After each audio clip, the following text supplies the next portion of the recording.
Hello my awesome students, welcome back to my channel Akshay Vidyalay. I am Naina and I make videos related to classes 9 to 12 for mathematics. Also I make some videos related to short tricks of the mathematics. So let us talk about today's topic which is CBSE class 10th sample paper for the basic, right? इससे पहले की video में मैंने first 10 questions explain किए हैं, so please see that video first if you want to understand those questions. And now moving to question number 11. Question number 11 में हमारे पास उन्होंने क्या बोला है that √3 cos square A plus sine square is equal to question mark. बहुत ही आसान क्वेश्चन है, कुछ भी नहीं करना है इस क्वेश्चन में. आपको पता है, आपको दिख रहा है एक टर्म ये है और एक टर्म हमारे पास ये है, राइट. इन दोनों टर्म्स में हमारे पास क्या चीज़ कॉमन आ रही है, आपको दिख रहा है कि √3 और √3 जो है वो हमारा दोनों क्या है इसमें कॉमन. तो √3 हमने यहाँ बाहर कॉमन निकाल लिया, तो ब्रैकेट के अंदर क्या बच गया, इधर से cos स्क्वायर ए, यहाँ से बचा cos स्क्वायर ए प्लस इधर से क्या बचा हमारे पास sine square A, right. And then आपको पता है कि cos square A plus sine square A कितना होता है ट्रिगोनोमेट्रिक की प्रॉपर्टी से, दिस इज इक्वल टू 1. तो हमारे पास आंसर कितना आ जाएगा, √3 into 1 is equal to √3. So this is going to be my answer, right. Paper में क्वेश्चन को सॉल्व कैसे करना है, स्टेप्स कैसे लिखने हैं, वो सब कुछ आपको मैंने बहुत सारी वीडियोस में एक्सप्लेन किया है. एक बार फिर से बताती हूँ. लाइक आपको अगर क्वेश्चन आता है पेपर में तो आप क्या लिखेंगे यहाँ पर, सॉल्यूशन नंबर 11 एंड देन आप अपने जो है ये वाले स्टेप्स करने स्टार्ट करेंगे. एंड हर एक स्टेप के बाद आपको ये सिंबल लगाना है देयरफॉर का, बिकॉज ये छोटे छोटे पॉइंट्स जो हैं ये एक्सप्लेन करते हैं कि आपकी कॉन्सेप्ट क्लैरिटी कितनी है, आपको जो है वो कितना कॉन्फिडेंस है कि आप क्वेश्चंस को बहुत आराम से नीट एंड क्लीन वे में बिना गलती किए जो है वो क्वेश्चंस को अटेम्प्ट कर सकते हैं, राइट. एंड लास्ट में आपको ये चीज़ मेंशन करनी है that answer is equal to √3, right. 1 mark question, 1 minute में सॉल्व होने वाला क्वेश्चन है ये. Now moving to question number 12. Question number 12 में क्या बोला है उन्होंने हमें, the value of cos 1 degree, cos 2 degree, cos 3 degree up to cos 90 degree is what. अब आपको देख के क्वेश्चन कितना बड़ा लग रहा है कि ट्रिगोनोमेट्रिक में हमने कभी भी 1 डिग्री 2 डिग्री 3 डिग्री की वैल्यूज़ नहीं पढ़ी, तो ये क्वेश्चन कैसे सॉल्व होगा और वो भी 1 मार्क में. बहुत ही आसान क्वेश्चन है. सबसे पहले आप अपने पेपर में क्या लिखने वाले हैं, सॉल्यूशन नंबर 12, राइट. देन आप अपनी स्टेटमेंट लिखेंगे जो भी आपको गिवन है, cos 1 degree, cos 3 degree, cos 2 degree and up to cos 90 degree, ठीक है. एक स्टेप में ख़त्म हो जाएगा क्वेश्चन. आपको पता है कि इन सब की तो वैल्यूज़ आपको नहीं पता एंगल्स की, तो यानी कि इन सब के साथ तो आप कुछ नहीं कर सकते. आपको किसकी वैल्यू पता है ट्रिगोनोमेट्रिक टेबल से, cos 90 की वैल्यू, तो हम सिर्फ उसी पर ही अपना काम करेंगे. ये सारी वैल्यूज़ आपस में क्या हो रही हैं, मल्टीप्लाई हो रही हैं. और हमें पता है कि cos 90 कितना होता है, 0. किन्हीं भी नंबर्स को आपस में मल्टीप्लाई करो 0 के साथ तो आंसर कितना आ जाता है मेरा, 0, राइट. तो इस तरह से जो है आपको क्वेश्चंस को, कॉन्सेप्ट्स को अपना क्लैरिटी लानी है. आपको इस तरह से कॉन्सेप्ट्स पकड़ने हैं कि अभी तक हमने इन सारे एंगल्स की वैल्यूज़ नहीं पढ़ी हुई, तो यानी कि बोर्ड इन सब पे आपको क्वेश्चन देगा भी नहीं, बट दिया किस तरह से, जो वैल्यू आपने पढ़ी हुई है दैट इज cos 90. cos 90 आपको पता है 0 होता है, पूरा क्वेश्चन खत्म, पूरी की पूरी वैल्यू क्या बन गई मेरी, 0, right. Clear. Moving to question number 13. Question number 13 में क्या बोला है उन्होंने, that if the parameter of the circle is equal to that of a square, ठीक है. सबसे पहले जो आपको फर्स्ट सेंटेंस आपने पढ़ा उससे जो भी समझ में आया बस वो आप नोट डाउन कर लीजिए अपने आंसर शीट में, क्योंकि मैथ्स में क्या होता है कि आपको स्टेप बाय स्टेप भी आपको नंबर मिलते हैं और उसी से स्टेप बाय स्टेप करते ही आपको समझ में आता है क्वेश्चन कि आपको इसमें करना क्या है. तो सबसे पहली चीज़, जैसे ही आपने फर्स्ट लाइन पढ़ी आप अपना क्या लिखेंगे, solution number 13 and then next line आप अपनी क्या लिखेंगे, जो भी आपको कंडीशन दी हुई है that parameter of circle is equal to parameter of a square, ठीक है. ये कंडीशन हमें दी हुई है, राइट.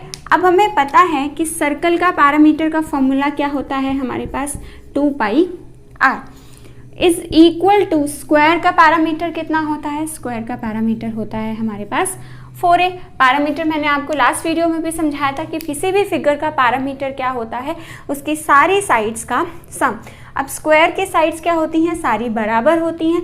तो एक साइड अगर a है तो 4 साइड्स कितनी हो जाएंगी, चारों साइड्स का सम कितना हो जाएगा, 4a। ठीक है, तो यहाँ से अब हम क्या निकाल सकते हैं, 2 2s 4।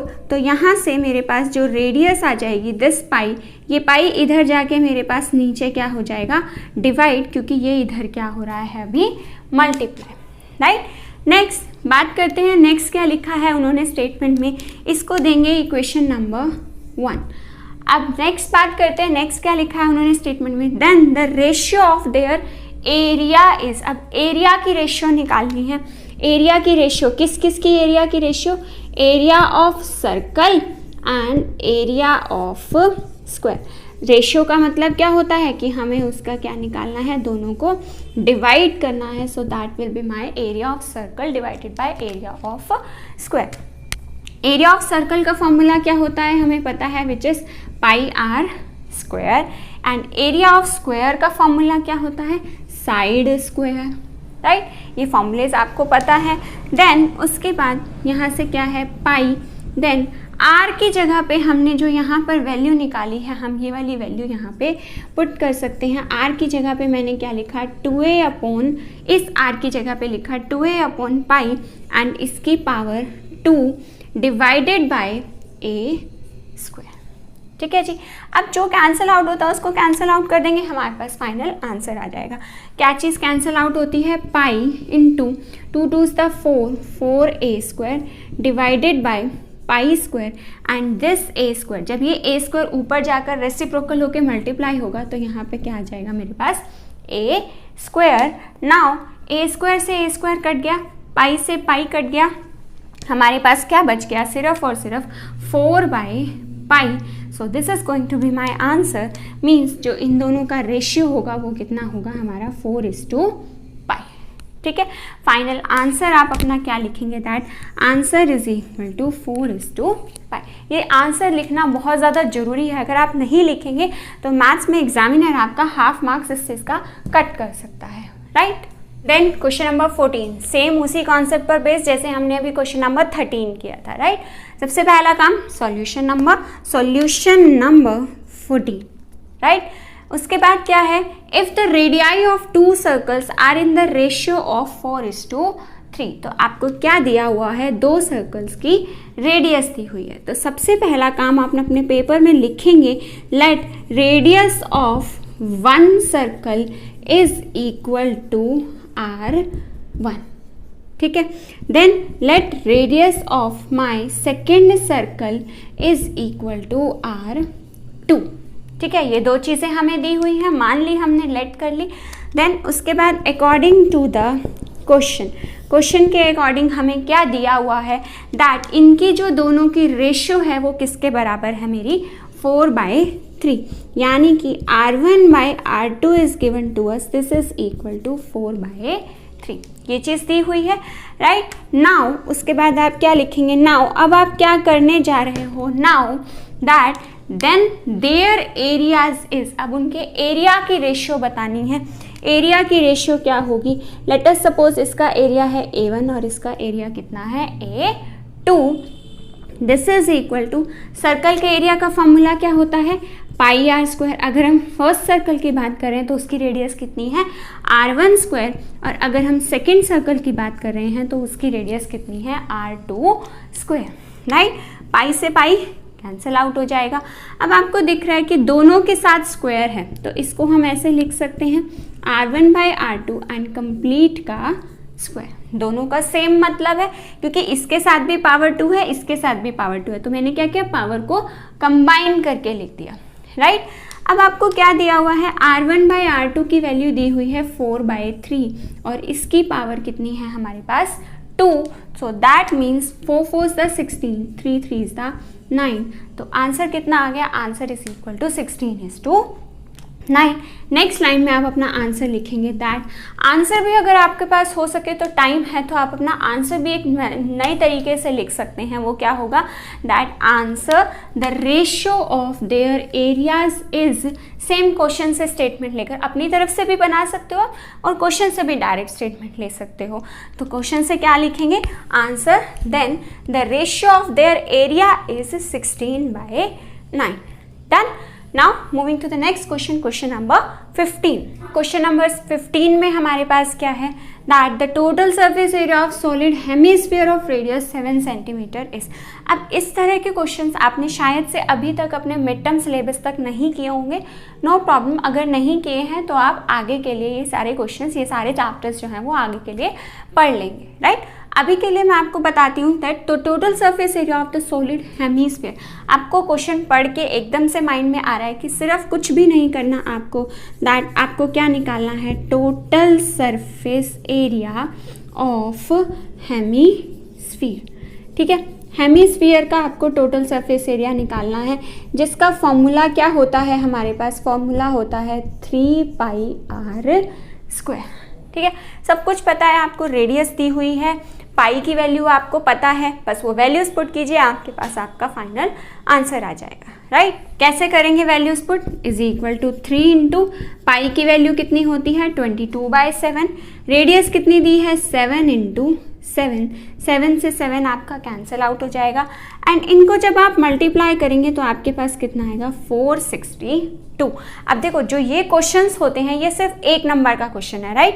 आप इतना सब करेंगे भी, अपना टाइम भी लगाएंगे, लेकिन अगर आप यहाँ पर यूनिट नहीं लिख कर आएंगे तो आपका हाफ मार्क काट लिया जाएगा, राइट?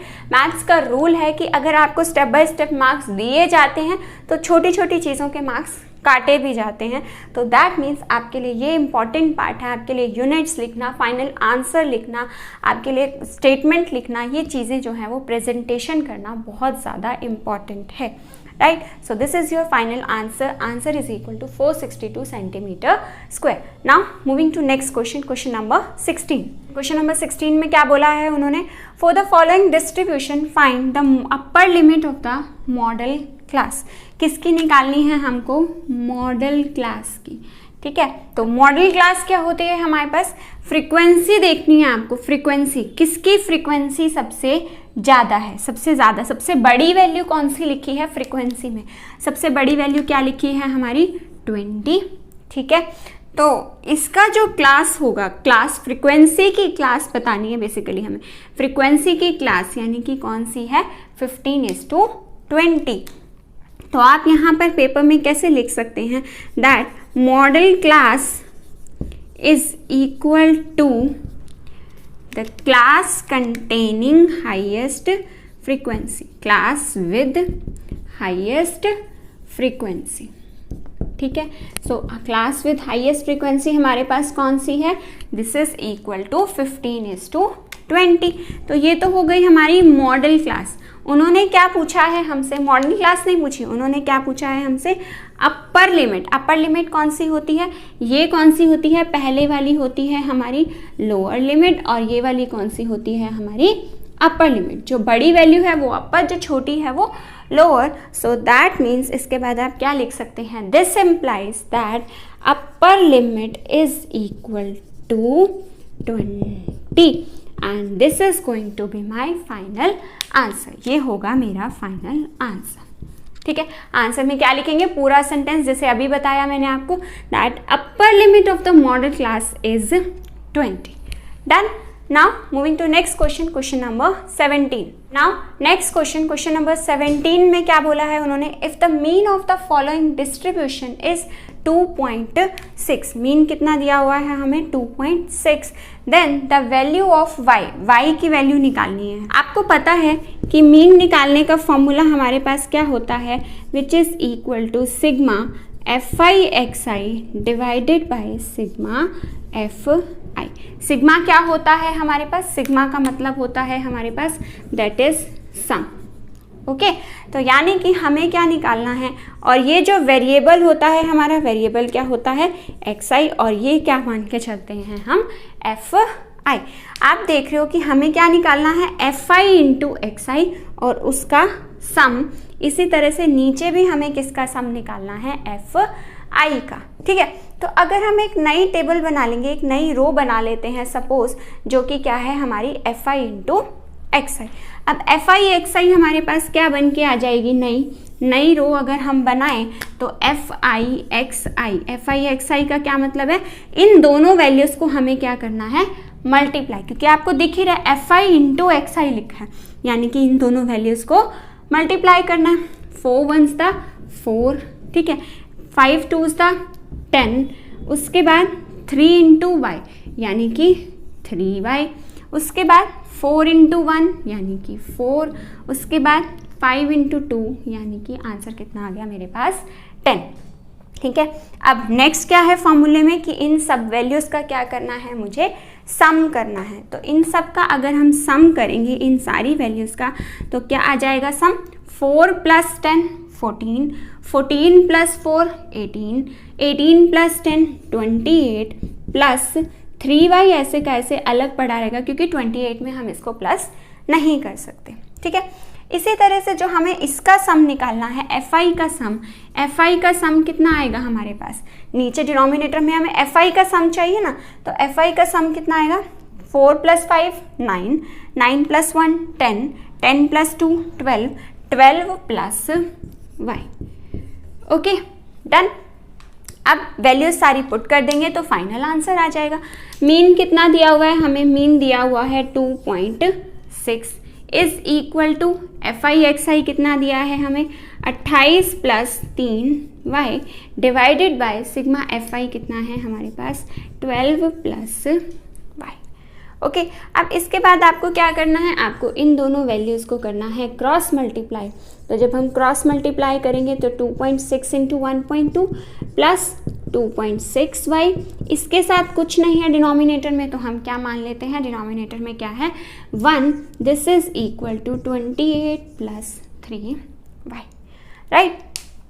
इन दोनों टर्म्स को मल्टीप्लाई करेंगे, देन 28 में से क्या करेंगे हम, माइनस करेंगे। 2.6 × 1.2 माइनस 28 इज इक्वल टू, ये 2.6y इधर जा कर के क्या होने वाला है, मेरा माइनस होने वाला है। तो यहाँ से क्या आ जाएगा मेरे पास, this is equal to 0.4y। अब ये जो 0.4 है, ये 0.4 इसके साथ क्या हो रहा है, मल्टीप्लाई। तो यहाँ पे आके ये क्या हो जाएगा मेरे पास, इसके साथ आके डिवाइड हो जाएगा। तो आप ये प्लस माइनस एडिशन जब सॉल्व करेंगे तो आपके पास किसकी वैल्यू आ जाएगी, y की value. Okay done.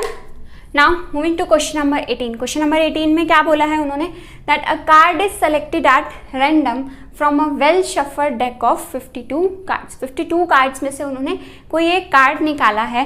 Then the probability of being a red face card is, red face card की प्रोबेबिलिटी निकालनी है। तो आप सबसे पहले क्या लिखेंगे, solution number. Then face cards हमारे पास कितने होते हैं, रेड फेस कार्ड्स होते हैं हमारे पास 6।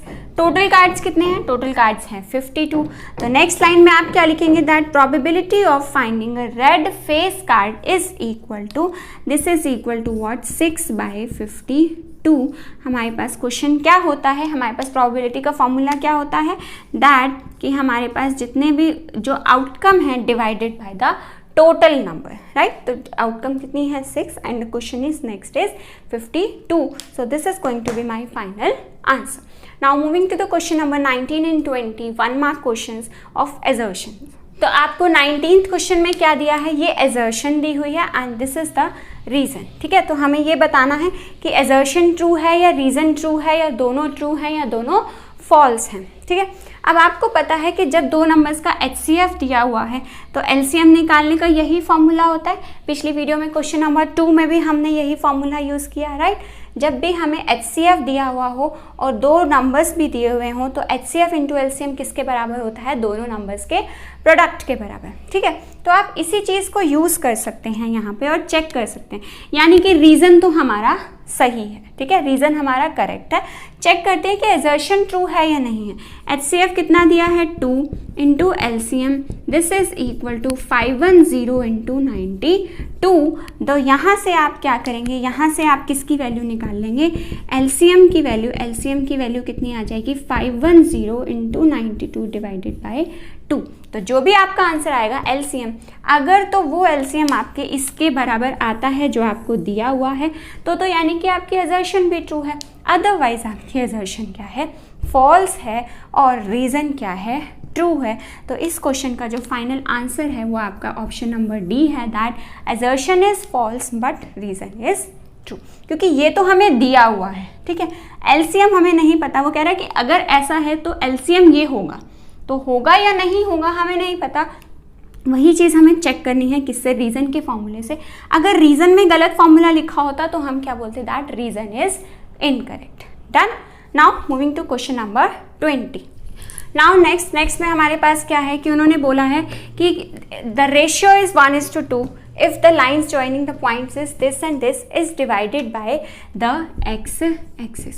अगर x axis इस लाइन को काटती है तो वो रेशियो क्या होगी, 1:2। ऐसा सेम क्वेश्चन जो है हमने पहले भी किया है पिछले इसी सैम्पल पेपर में। तो आपके पास क्या है कि फॉर्मूला आपको पता है कि फॉर्मूला हमारे पास कोऑर्डिनेट्स निकालने का क्या फॉर्मूला होता है। सपोज ये हमारे पास एक लाइन है, ठीक है, जिसके कोऑर्डिनेट्स क्या हैं, 2, और क्या है 5, 6, और एक्स एक्सिस जो है वो इस लाइन को कट कर रही है। एक्स एक्सिस, इस एक्स एक्सिस के इस पॉइंट के कोऑर्डिनेट्स निकालने हैं मुझे। ये किस रेशियो में डिवाइड कर रही है, 1:2 में। अब एक्स एक्सिस पे कोई भी पॉइंट होगा उसका वाई कोऑर्डिनेट क्या होता है, हमेशा 0 होता है, ठीक है। तो यही जो फॉर्मूला है ये फॉर्मूला करेक्ट है बिल्कुल, क्या निकालने के लिए, ये वाले पॉइंट्स x, 0, यानी कि रीज़न तो हमारा करेक्ट है। अब आप क्या करेंगे, रीज़न के अंदर ये सारी वैल्यूज़ पुट करके अपना आंसर निकालेंगे। यहाँ पे आपका m क्या है, 1, और n कितना है हमारे पास, 2। अब आपको दिख रहा है कि y की वैल्यू 0 है, तो जो y कोऑर्डिनेट है ये वाली वैल्यू, इस वाले फॉर्मूले में हम 0 बराबर क्या पुट करेंगे, m की जगह पे 1, y2 कितना है मेरा 6, प्लस n कितना है मेरा 2, और y1 कितना है मेरा -3, divided by m plus n, यानी कि 1 + 2, यानी कि कितना हो गया मेरे पास 3। तो अगर हमारे पास क्या आएगा, 6 × 1 = 6, यहाँ से -6 डिवाइडेड बाय 3, तो ये भी किसके बराबर आ गया, 0/3 किसके बराबर आ गया मेरा, 0 के बराबर। यानी कि फॉर्मूले से भी वही आंसर आ रहा है और जो इन्होंने बोली है कंडीशन वहाँ से भी y कोऑर्डिनेट कितना आ रहा है, 0, यानी कि हमारी असर्शन भी ट्रू है और हमारा रीज़न भी ट्रू है। डन। तो इसका ऑप्शन नंबर हो जाएगा हमारा A, that both assertion and reason are correct and reason is the correct explanation of assertion, क्योंकि रीज़न फॉर्मूले से ही तो हम ये वाली वैल्यू निकाल पा रहे हैं ना, तो करेक्ट एक्सप्लेनेशन है, तो दैट मीन्स हमारा answer number A, right. So sample paper के बाकी के क्वेश्चंस हम नेक्स्ट वीडियो में सॉल्व करेंगे। And if you find my this video useful for you then please do like and share my video and please do subscribe my channel so that you can get more such kind of updates. Thank you.